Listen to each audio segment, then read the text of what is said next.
Hello, I'm Phil Croshaw, and this is today's live stream. It's the 11th of August. I've been out and about today, enjoying the sunshine. Crikey bobs, it was hot. And thanks to the government, also had a very nice meal with 20 quid off. And to be honest, I don't think we probably would have done that without that. So anyway, tonight I'm going to talk about the A to Z. Well, I'm not going to talk about the A to Z actually because it's too long, but I'm going to talk about interviewing, particularly interviewing.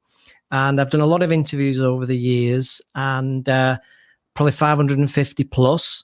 And a lot of people do ask me about interviewing people online. Now, this could be live or recorded, but I'm going to talk today about live and maybe a little bit about recorded.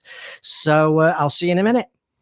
I want to be there and baby dance the night away. I let my head down if I want. Don't you just get tired chasing fame and being pretty all the time? Doesn't sound like fun. You can do better. Let me show you what a good time looks like. You can do better. You can do better. Let me show you what a good time looks like. You can do better. I dare you to be wilder.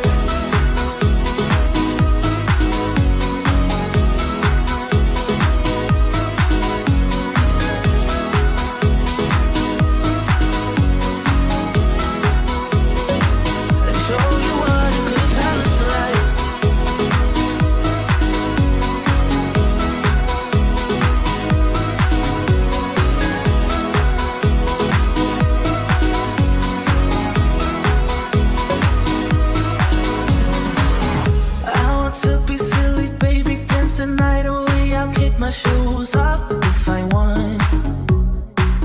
Let yourself be free and maybe you will find that there is more to life than being pretty. Honey, let's just face it. Baby, let your head down, be a little wilder. Baby, kick your shoes off, you don't have to hide it. Baby, let your head down, be a little wilder. Baby, kick your shoes off, don't hide it.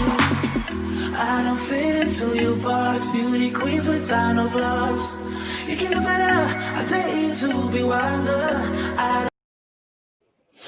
Okay, let's crack on then. So, so you've just joined Phil Croshaw here, and tonight I'm going to be talking about, actually I just mentioned it's the 11th of August, it's the 11th live stream, so that makes it kind of a third of the way through, and I'm still on. As I was just saying a second ago, I've been out all day today, I had a really nice day out in the sun, managed not to burn the head. Knotted handkerchiefs are a brilliant thing. That was a joke, by the way. I don't wear knotted handkerchiefs anymore. Okay, so tonight I'm going to talk about interviewing. Now, one of the things I get asked quite a lot about actually is about interviews online, because some of you will know I've been interviewing people, doing video interviews with people since 2003 when I started doing Experts Online. And a lot of people want to know, how do I interview? How to go about it? What are some of the tips and some of the tricks and so on and so forth? So I actually run a course on this, but tonight I'm just going to give you a few top tips because it's very warm. And in fact, it's extremely warm in here because I had the door shut. And then I opened the door because it's very warm in the studio. And I opened the door, and then one of the neighbors started playing Oasis at a very loud level. Now, you might think, well, I'd rather listen to Oasis to listen to this geezer. But the problem is that something called copyright strikes happen. And I don't know if you know this, but some of you may or may not know this. But if you're vlogging or you're doing live streams, if somebody is playing music in the background, even if you're walking around, say, a few stalls, and there's still a few little things going on even during COVID, and you're walking around and somebody's actually got a ghetto blaster, showing me age now, somebody's got a ghetto blaster in the background and it's playing some music by Take That or something, YouTube can actually send you a copyright strike because you're playing copyright music and are not allowed to. that's a lot of people don't realize that. So just be careful of background music. Apart from it maybe drowning you out, there's also that situation that occurs where you might get a copyright strike from the live stream platform, which could be Facebook, as you know, or YouTube. Now, I do this live stream via three different platforms. So I use a system called StreamYard. Brilliant system, StreamYard.com, and I do this multi-stream to excuse me, to YouTube, Facebook Live Streamers Association, and my own profile. So I multi-stream it. If you've got any questions, please do put them in the comments section, and I will do my best to answer them online now, live, or alternatively, I will answer them separately from when obviously, if you're watching this from a recorded point of view and you put a comment in or a question in, I'll still deal with it. Okay, so where do we start? Well, I suppose the best place to start is with setup.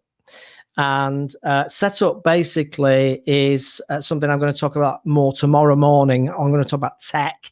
So I'm going to get really geeky and nerdy tomorrow morning. It's going to be all about microphones and mixing desks and cameras and all the stuff that some people love and most people hate. But yeah, I'm a geek. If you've got a company called Geeky Group, inevitably you're going to be you're probably going to be into that kind of thing. But just as a summary, what you're obviously going to need in order to a live stream interview is a platform. So I'm using currently, as I said, StreamYard.com. But you can obviously do live streams direct in the actual app itself, so direct in Facebook or direct in YouTube and such like. But as a general rule, it's best to use some kind of software platform.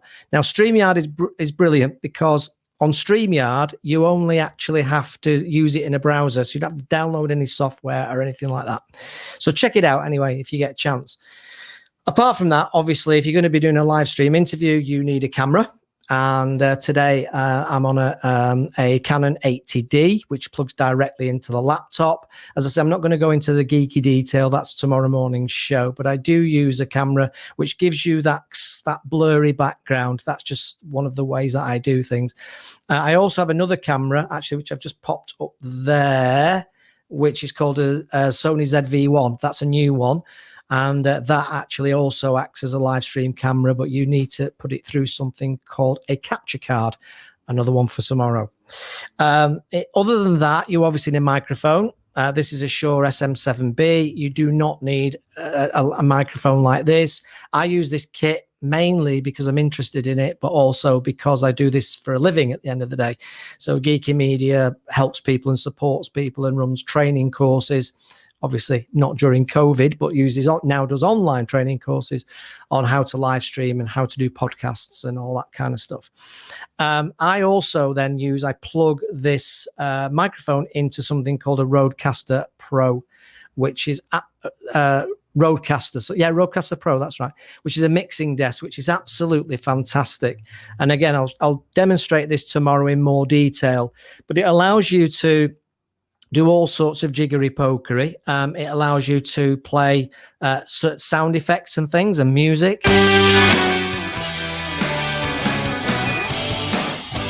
That kind of thing. And that kind of thing, because obviously I've got that many fans outside, social distancing, of course. But they're very, very appreciative of the work that I do. Okay. So that's the kind of and obviously a laptop. I use a laptop for this. And I do actually, because it's getting a bit lighter, a little bit darker even, I do use something called a ring light, which gives me a little bit more brightness on the live stream. Now, what I would normally do is if I'm live streaming, and some of you will have seen this the last few weeks, if I'm live streaming an interview, most of you will have seen this if you've watched any of my episodes or shows with the guests. I've got plenty more coming, actually, by the way, over the next few weeks, next 20 days or so. Then I'll bring them into the live stream.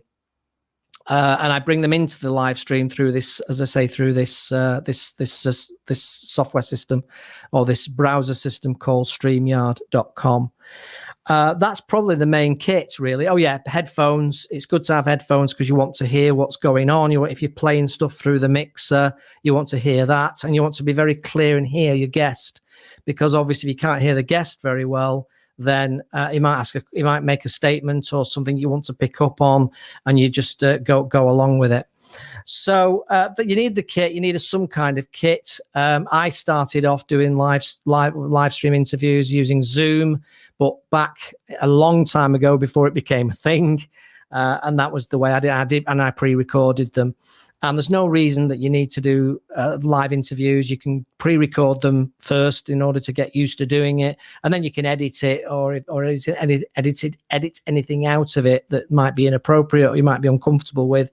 So certainly, I would say practice first. I'd probably done, crikey, 450, maybe 425 video interviews before I even went near a live stream of a video interview. So that does tend to be the most sensible thing. Okay, so if you want to do a guest interview, the next thing you need to think about is topics. So what topics do you want to cover?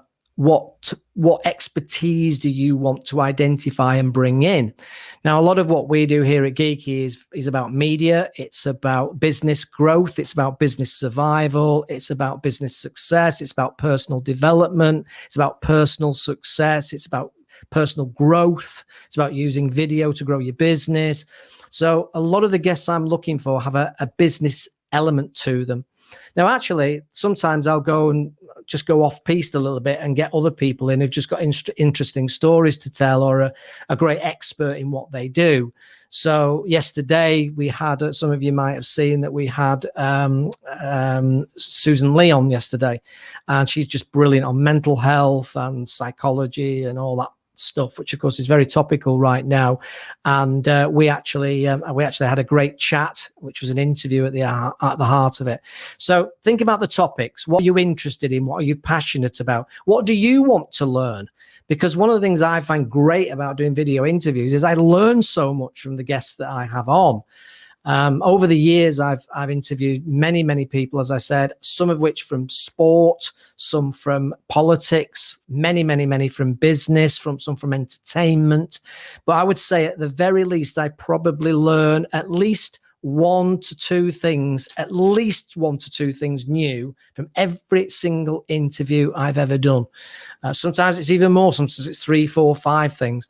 And it might not even be, excuse me, it might not even be something that I learned that's new, but it reminds me of something. It reminds me of a perspective. It reminds me of a particular idea that maybe I was planning on doing years ago and then forgot all about. Topics are really key. Think about what you enjoy, and you will find that when you do the interview, the more that you are interested in the topic that you're interviewing the person about, the more you will enjoy the interview and the more you'll get out of it and the more they'll get out of it. So I suppose the key, sorry, I've not got COVID. I've just got a tickly cough. It's true. It's just a tickly cough. Honest. I know I probably will get tested, but I'm pretty sure it is. So think about that. And what you'll find is that if you're genuinely interested, you'll build up a rapport a lot quicker. And there's nothing worse really than interviewing somebody when you have absolutely no interest whatsoever in the topic. It's just, you can just tell. I don't know if you've ever noticed this when journalists are sent to interview somebody. Quite often you can tell that they have been sent to interview them. So I have a rule for the ones that I do, and I can tell you now categorically that the ones that I do, I am interested in what the person's got to say. And I'm not just saying that's not a BS line. I am always genuinely interested in my guest and what they've got to say. And that's the number one criteria for me. So work out the topics, work out the passions, and work out the sort of things that you want. The next thing to do is research people that you'd like to interview. And the one thing I learned, and I've been asked this a lot over the years, as you can imagine, having interviewed quite a few what you might call high profile people or celebrity types. And they often say to me, how do you get them to do it? How do you get them on? Here's here's the top tip of the day. So I hope you got your pen and paper handy, ready to note this down. I ask them. That is it. I ask them. So everybody that I've interviewed, some very high profile people, I can tell you now, all I did was ask them, or I knew somebody very well who knew them very well and asked if they would ask them on my behalf. And the truth is, some will and some won't. So if you ask enough people, what you find is some will and some won't. From a celebrity point of view, they're usually more open to doing interviews, especially when they've got something that they're launching. I've got a new book out, got a new film out. I'm launching a new product. I'm going to be on TV soon. So if then they're in what I call the promotional bubble, the promotional drivers, then they're a lot more open to talking to you than they might be otherwise. But what I also found was particularly successful business people, they want to talk about their journey. They want to share their experiences. They want to talk about the things that they've done. They want to share. They're almost like it's cathartic for them. One particular person I interviewed said it was actually quite cathartic. And he actually felt as if he was getting things off his chest. It helps them sometimes with imposter syndrome because they feel that did they really deserve the success they had? And when they talk about it and they share the experience and they share the journey that they went through, it makes them realize actually they did deserve the success that they achieved because they worked damned hard for it. And in most cases, as I've said before on here, they don't just fall out the sky like Mr. Bean. So understand the topics, decide who you want to interview, and approach them and ask them nicely and kindly and be appreciative of their time. And it's sometimes about just simply manners. You thank them, obviously. And if there's anything you can do for them, that's usually great. And also you always offer them the opportunity to get a copy of the video file for their own personal use. It's not usually a good idea to charge for it, in my experience. If they've been good enough to give you their time, then please give them a copy of that video interview to use for their own promotional use, or maybe on their website, and that will get you a long way. Research the guest options. Obviously, LinkedIn is a wonderful place to do that. And I would say that LinkedIn is the best place to research people and find people. And maybe just put messages out on your LinkedIn to say that you're looking for people, you're looking for guests to interview, you're looking for people to interview with a particular skill or a particular knowledge or a particular experience. And if you ask, you will get people who will volunteer to be that interviewee. And that's certainly happened for me over the years, many times. I'm conscious of time because it's late, but basically you have to make sure you plan it properly. Make sure you plan the questions. What are the questions you're going to ask? Know them in advance. And ideally just do some kind of quick run through where where you actually ask the questions and before you start recording with the guest.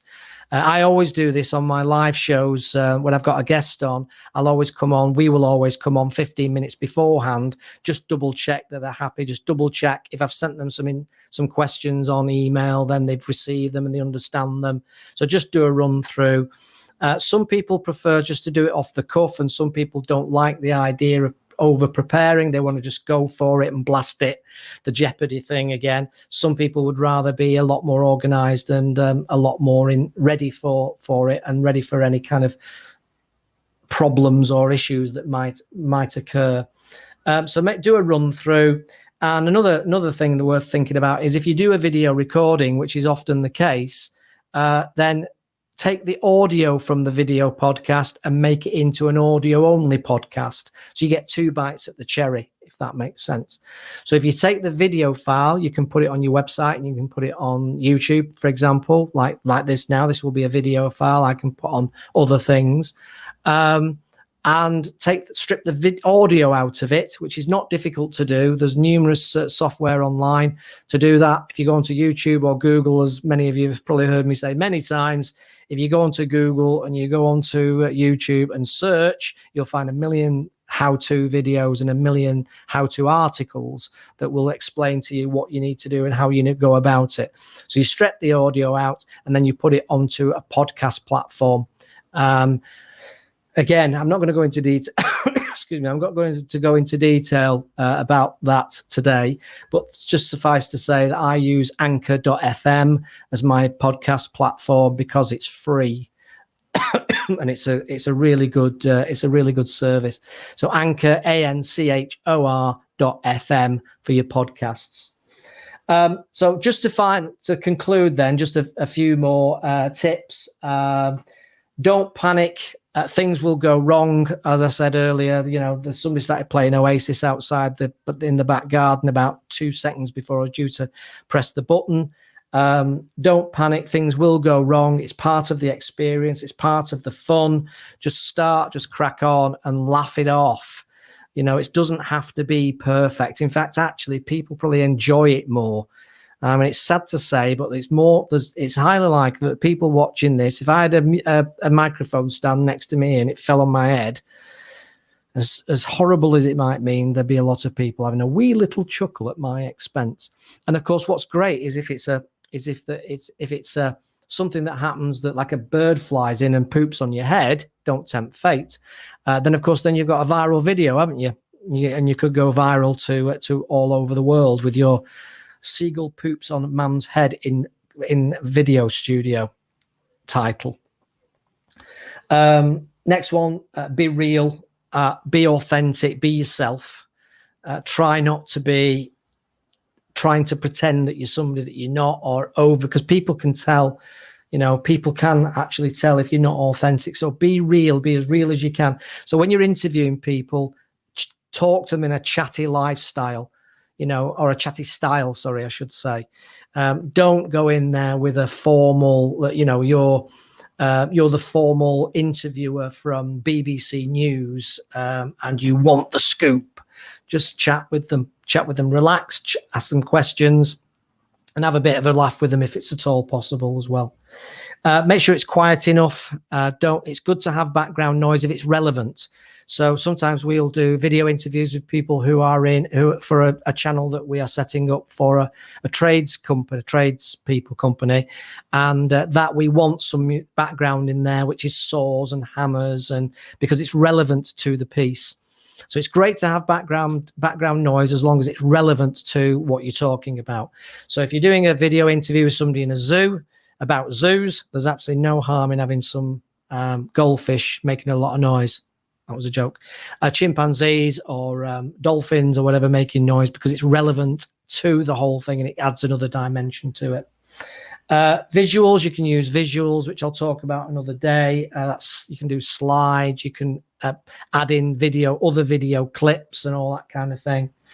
Another one, internet quality. I nearly got caught out with this myself the other day, and you'll find that if you watched it, you'll see the first 2 or 3 minutes of my video were a bit, the audio was fine, but the video was a bit wobbly and a little bit off because the internet was having a bit of a funny one. And that was my mistake, because normally I check my internet speed before I actually do it. If you can, plug your laptop straight into your router with a cable. And again, I'll show this another time, but if you plug into the router, you'll find that the quality of your internet compared with Wi-Fi will be 20 times better, and it'll be significantly more reliable, because Wi-Fi, anything can happen, especially if there's numerous other people using it in the house at the same time. So you could test it on Wi-Fi at 2 o'clock in the afternoon and nobody else is on it and it's perfect and there's no warbling or any kind of problems with it. But then you do the actual live interview with somebody at 6 p.m. and 2 of the kids are on it, your partner's on it, maybe the next door neighbor is hammering Netflix, and so on and so forth. So internet quality is important. You do need to make sure the internet quality is good enough, certainly, to be able to carry the live stream interview or the live stream. Just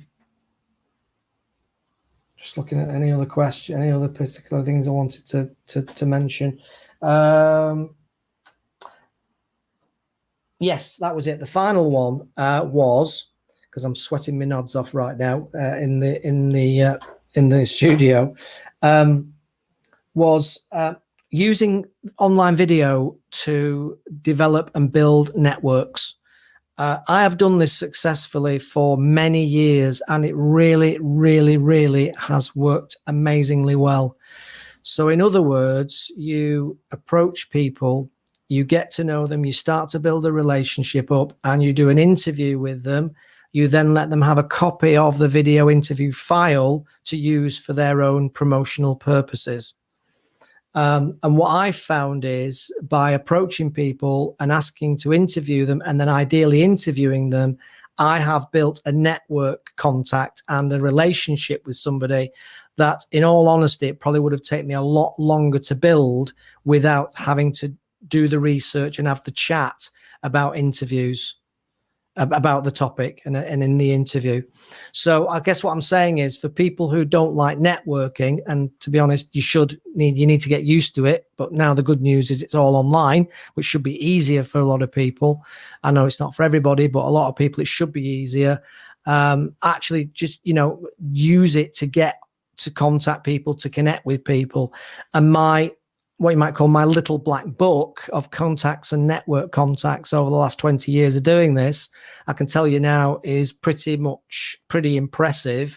And that's just because I utilize the interviews to get to know them. And you never know how that can come in handy. And it's not about using them, it's just about having them in the network. And sometimes I've actually been able to give them work because I've got their number, I've got their email, and I've been able to phone and say, or email and say, hi, it's Phil Croshaw. I don't know if you remember, but I interviewed you 3 years ago. You were talking about that. I've had a quick look on your website and I can see you're still doing that. I've got somebody who's really, really interested in that, and I think you'd be great for them. Do you mind if I make an introduction? So I would say probably directly and indirectly, as a result of doing these video interviews, I've certainly made 6 figures in the last few years, directly or indirectly, from actually doing video interviews or building relationships up through people that I've done video interviews for and with. So I'm living proof of it. This isn't the theory of a book that's been written of the theory, because I've read about it. I've actually done it, and I can assure you it does work, and it's fun. And one of the reasons it works is because you're talking to these people just on a one-to-one, and you're showing interest in what they've got to say and showing interest in what they're sharing. So it's what I call it takes the sales element out of a conversation. And we all know that if you put sales conversations in too soon, before you've built any kind of rapport, any kind of relationship, people run a mile. So it's a fantastic thing. And it works the other way too. So I get calls or emails from people who say, yeah, I remember you interviewed me for this, or I saw this interview that you did with him and I thought it was really good. Could you put me in touch with him? Could you put me in touch with her? Or even, can I ask you to help me out and do some coaching with me about live stream, about podcasting, about setting up a studio, and all the other various different things that you can do. So that's it. I would say that's probably quite a bit covered for this evening. What we're up to, nearly up to 30. So a few tips, the usual thing from me: insight, ideas, inspiration, and information. That's what we're about at Geeky, and hopefully it's been useful, and hopefully you're not melting like I am right now. And have a great week. The thunderstorms that I was hoping for didn't arrive, apart from last night. Some of you, don't know if you were in Manchester, but last night about 3 a.m, all of a sudden there was the loudest bang. I thought a bomb had gone off. Me and my wife jumped up in bed thinking, well, half the house would be missing. And it was just a huge thunderclap. And then it rained like a Noah's Ark story. And then we had to get back to sleep, which has been another challenge, hasn't it? But I think it's cooler up here, actually, than, excuse me, I think it's cooler up here than it is down in London and south. So I suppose I shouldn't be moaning, but it is definitely very humid. So that's about it. Thank you for joining me tonight. If you're watching this as a catch up, obviously that's great. Hope it's been useful. Drop me a note, drop me any questions you want. That's fine. I'll deal with those. And tomorrow, it's Geeksville. So tomorrow it's just all about the tech, and I'm going to go into more detail. I'm going to use this, which is a webcam. This one's a webcam, a C922, Logitech 922, and I'm going to use this tomorrow so I can then move it around more and show you some of the different things and some of the different setups that I have. It's not suggesting or telling you that you have to have all this amazing kit. I do, because I just enjoy it and I do it for a living. But there's absolutely no reason that you have to have all the expensive kit unless you want it. And if you want it, then that's absolutely fine. And for me, it's as much as a hobby as work. And I think I'm probably very lucky that I'd managed to find something that I love so much that I can earn a living out of it. So I'm earning a living out of a hobby. And that's, I think, the holy grail for most people. I've been fortunate to do that, but I've done it because I identified what I wanted to do, identified what I enjoyed, and then I worked out how I was going to buy all the kit and then make sure that I get a return on the investment on the kit. So I'm at a position now where I paid for all the kit, and now I'm well into profit in terms of the money that I've made from using the kit.